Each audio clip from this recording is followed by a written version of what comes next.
بسم الله الرحمن الرحيم يا أيها المزمل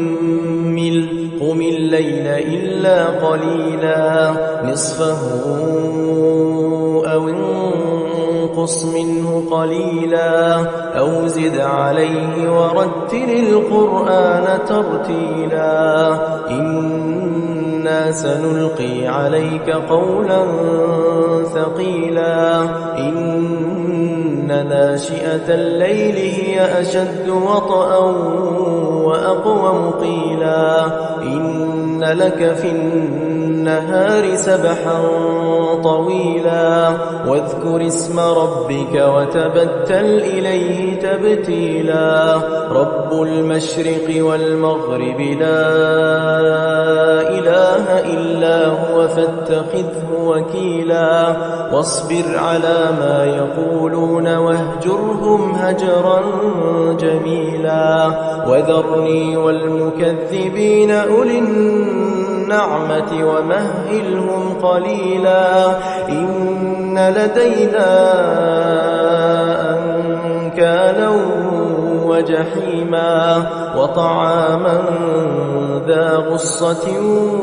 وعذابا أليما يوم ترجف الأرض والجبال وكانت الجبال كثيبا مهيلا إنا أرسلنا إليكم رسولا شاهدا عليكم كما أرسلنا إلى فرعون رسولا فعصى فرعون الرسول فأخذناه أخذا وبيلا فكيف تتقون إن كفرتم يوما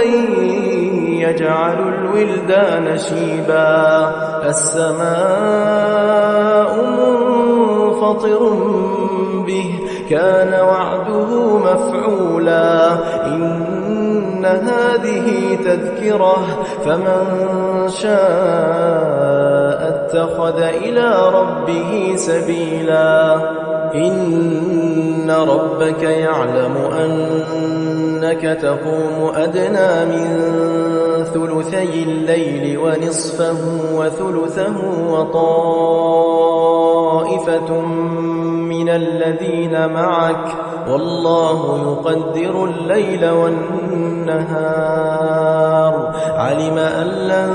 تحصوه فتاب عليكم فاقرؤوا ما تيسر من القرآن علم أن سيكون منكم